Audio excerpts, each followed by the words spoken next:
Salatullah, salamullah ala taha rasulillah. Salatullah, salamullah. Yang sudah ada calonnya, kemudian dia bermain-main api dengan yang bukan calonnya. Assalamualaikum warahmatullahi wabarakatuh.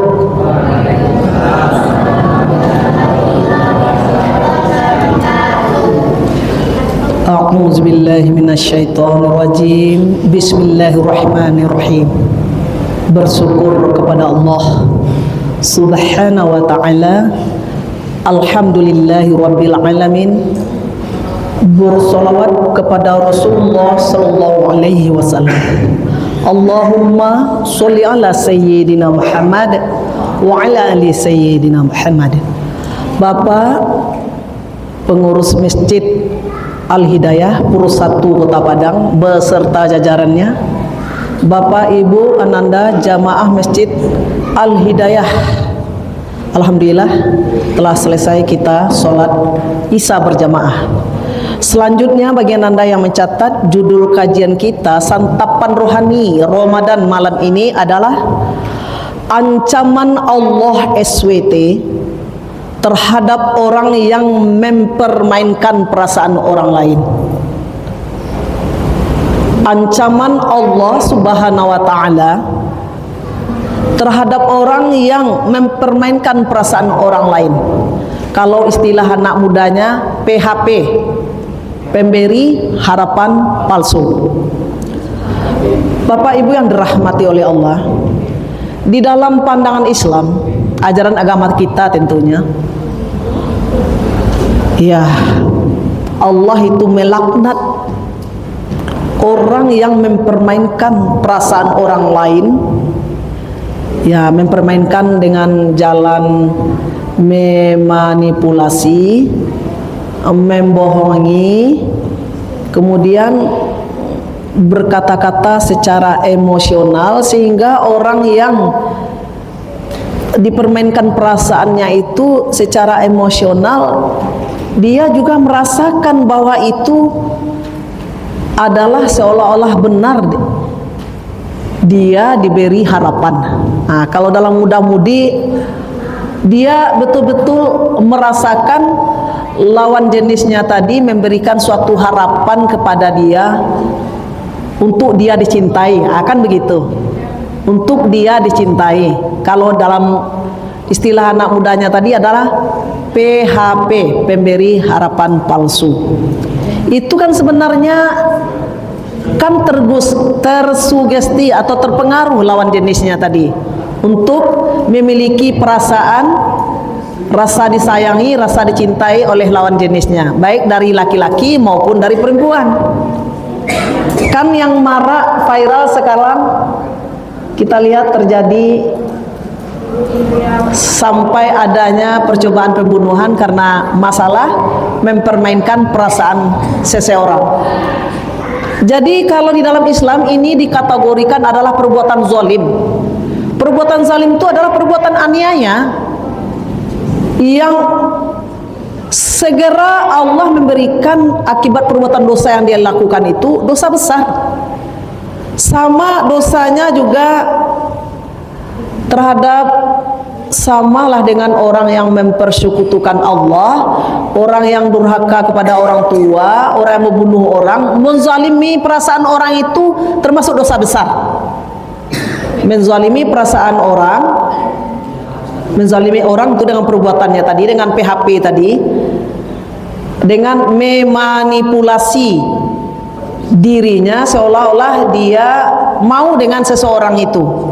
Kalau dalam pemilihan jodoh umpamanya, dia mau dengan laki-laki itu atau laki-laki itu mau dengan wanita itu, tapi sebenarnya dia tidak mau, dia sudah ada calonnya, pasangannya, tapi dia beri semacam harapan sehingga yang lawan jenisnya tadi berharap kepada dia.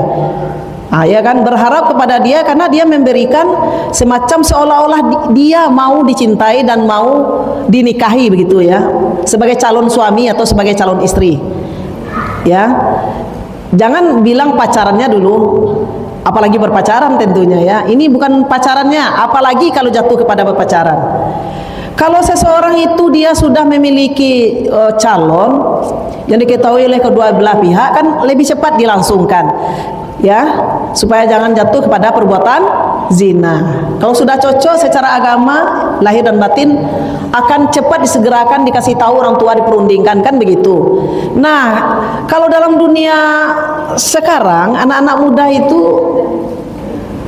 mungkin kalau dikatakan jauh dari kaji Al-Quran dan hadis, dia mengaji ya, tapi mungkin pengaruh yang globalisasi, pengaruh dari media sosial itu membuat dia kehilangan arah, ya kan, sehingga melakukan perbuatan dosa yang sudah ada calonnya, kemudian dia bermain-main api dengan yang bukan calonnya. Jadi calon yang sebenarnya itu bukan itu. Itulah yang dikatakan pemberi harapan palsu terhadap lawan jenisnya tadi. Jadi di dalam Al-Quran Allah ini memberikan ancaman terhadap orang yang mempermainkan perasaan orang lain itu, karena tibanya menzalimi, karena menyakiti hati orang itu. Sudah timbul pula harapan dan cinta yang besar terhadap wanita itu umpamanya. Ternyata wanita itu bilang dia sudah punya calon, dia tidak ada berkeinginan dengan kawannya lain jenis dipermainkannya tadi, sehingga timbullah sakit hati begitu ya. Jadi kalau di dalam Al-Quran ancamannya oleh Allah Subhanahu wa taala terhadap orang yang PHP tadi adalah satu, menanggung dosa yang nyata. Di dunia disegerakan hukumannya, di dunia tidak tenang, dia akan dinampakkan hukuman siksaannya di dunia, apalagi di akhirat. Apa hukumannya di dunia? Dengarkan ini. Di akhirat juga apa hukumannya? Di dalam Quran surah Al-Ahzab ayat 58, bahwa orang yang menyakiti orang mukmin yang laki-laki dan perempuan tanpa kesalahan yang mereka perbuat, maka sesungguhnya mereka telah memikul kebohongan dan dosa yang nyata. Walladzina yu'zunal mu'minin wal mu'minat bighairi maqtasabu faqad ihtamalu buhtanan wa ismam mubina. Sadaqallahul azim. Aku berlindung kepada Allah dari godaan syaitan yang terkutuk dengan menyebut asma Allah yang maha pengasih lagi maha penyayang. Dan orang-orang yang menyakiti orang mukmin yang laki-laki dan perempuan tanpa ada kesalahan yang mereka perbuat, maka sesungguhnya mereka telah memikul kebohongan dan dosa yang nyata. Maha benar Allah dalam segala firman-Nya. Bapak Ibu yang dirahmati oleh Allah, kita akan memiliki anak laki-laki ya, iya kan? Ada juga memiliki anak perempuan, dan adik-adik juga ada memiliki kakak perempuan dan juga ada kakak laki-laki. Termasuk bapak-bapak memiliki keponakan, baik yang laki-laki maupun yang perempuan yang belum menikah nih ceritanya.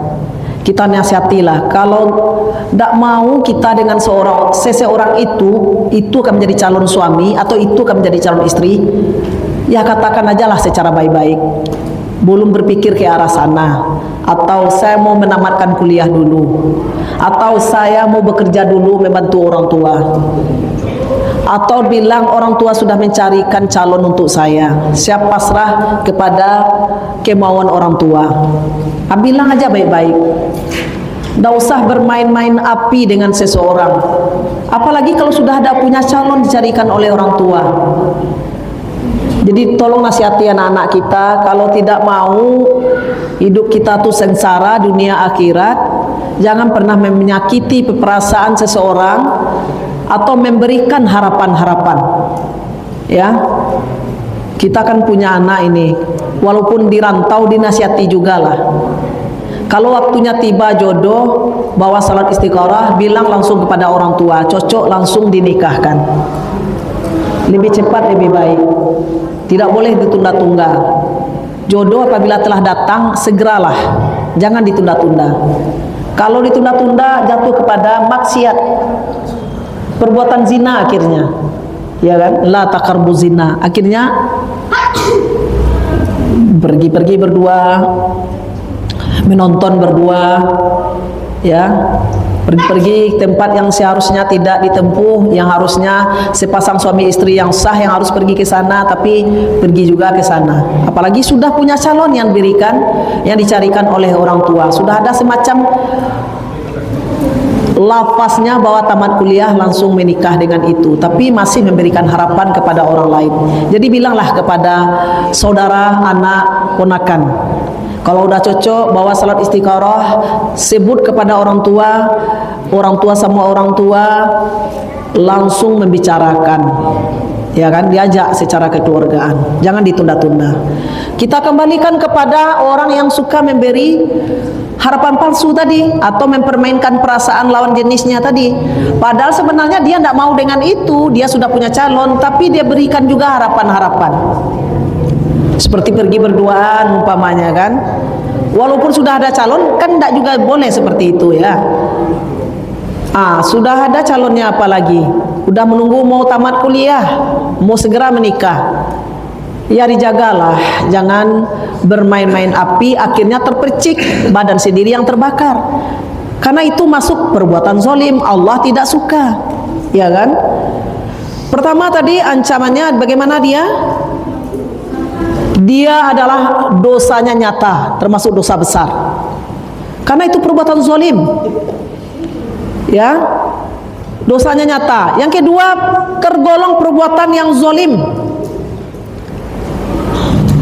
Di dalam hadis Rasulullah SAW yang berbunyi, ya ibadi inni haramtu zulma ala nafsi wa ja'altuhu bainakum muharraman fala tazalamu, rawahul Muslim. Artinya, wahai hambaku, sesungguhnya aku mengharamkan kezaliman atas diriku dan aku menjadikannya haram di antara kalian, maka janganlah kalian saling menzalimi. Ini adalah hadis qudsi sebagaimana diketahui, ya. Hadis qudsi itu adalah firman Allah Subhanahu wa taala, namun redaksinya dari Nabi Muhammad SAW. Yang telah saya bacakan tadi diriwayatkan oleh Imam Muslim. Jadi perbuatan mempermainkan perasaan orang lain atau PHP tadi adalah bentuk kezaliman yang nyata. Akibatnya bagaimana? Pelakunya akan mendapatkan kebinasaan, dimurkai oleh Allah. Dimurkai oleh Allah. Di dunia saja dia tidak tenang itu. Tidak akan tenang hidupnya karena tidak ada keberkahan. Ya kan? Ada aja nanti dia akan mendapat musibah atau sesuatu yang tidak mengenakkan akibat dosanya tadi mempermainkan orang. Ketiga adalah doa orang yang dizalimi itu cepat dijabah oleh Allah. Ingat itu. Orang yang dizalimi, kalau dia meminta berdoa kepada Allah dengan tetesan air mata, dengan bermohon, nol di hadapan Allah dia itu dengan kesedihannya. Berilah hukuman kepada si anu itu, saya sudah disakitinya, perasaan saya sudah disakitinya, saya dikasihnya harapan, akhirnya saya sudah mencintai dia, saya kecewa dicampakkan begini. Tolong ya Allah, jangan buat dia bahagia seumur hidup, berpisah dia dengan istrinya kalau dia beristri, umpamanya begitu, teraniaya dia. Sebenarnya mendoakan itu kan tidak boleh yang jelek, mendoakan seseorang itu harus yang baik. Tapi ini doa orang yang dizalimi itu, misalnya yang saya sebutkan tadi, akan segera dijabah oleh Allah. Walaupun dia fasik sekalipun, artinya walaupun orang itu gemar melakukan perbuatan dosa, kalau dia tersakiti dan terzalimi, doanya juga makbul oleh Allah. Jadi hati-hatilah dengan mempermainkan perasaan orang. Ya, yang keempat adalah ancaman neraka hutamah. Ancaman neraka hutamah itu di dalam Al-Quran surah Al-Humazah, mana neraka hutamah itu adalah sebagai tempat yang disediakan Allah Subhanahu wa taala bagi orang-orang yang gemar mencela, mengumpat, menyakiti perasaan orang lain, kikir. Ya kan? Kemudian apalagi tamak harta, juga menghancurkan perasaan orang lain, menzalimi orang lain. Di mana api neraka tadi meremukkan, mematahkan segala sesuatu yang ada di tubuh itu sampai ditutup rapat ke dalam hati ini. Itulah api neraka utama tadi. Jadi ini siksaannya sangat berat bagi orang yang menzalimi orang tadi. Yang kelima apalagi? Hukumannya dia nanti di akhirat dia menjadi orang yang muflis. Muflis itu adalah orang yang bangkrut. Hadis Nabi Muhammad SAW yang diriwayatkan oleh Imam Muslim, orang yang datang pada hari kiamat membawa ibadah pahala sholat, pahala puasa, zakat, namun pahala-pahala yang dia kerjakan tersebut habis, tidak ada bernilai sama sekali. Kenapa habis? Dia sudah payah-payah salat tarawih, di sepertiga malam dia juga salat taqarrub ilallah, salat tahajud. Itulah orang muflis tadi, orang yang bangkrut tadi. Itulah akibat daripada orang yang mempermainkan perasaan orang lain atau menzalimi orang lain, maka akan diancam oleh Allah Subhanahu wa taala, hidupnya tidak tenang, tidak berkah di dunia, dinampakkan siksaannya, apalagi di akhirat dia menjadi orang yang muflis, yaitu orang yang bangkrut. Bapak Ibu yang dirahmati oleh Allah dan ananda semuanya yang dicintai Allah dan Rasulullah, tentunya kita di sini juga semuanya, amin ya rabbal alamin. Marilah kita bersama-sama menjaga akhlak, meningkatkan, mempertebal keimanan. Jangan terpengaruh dengan arus globalisasi yang namanya media sosial. Orang bikin konten muda-mudi begini juga dibikin konten seperti itu yang lagi viral sekarang. Mudah-mudahan cepat selesai masalahnya. Mudah-mudahan menjadi mauizah hasanah bagi kita, juga bagi mereka yang ditimpa musibah. Subhanakallahumma wa bihamdika asyhadu an la ilaha illa anta astaghfiruka wa atubu ilaik. Wabillahi taufiq wal hidayah. Wassalamu alaikum warahmatullahi wabarakatuh.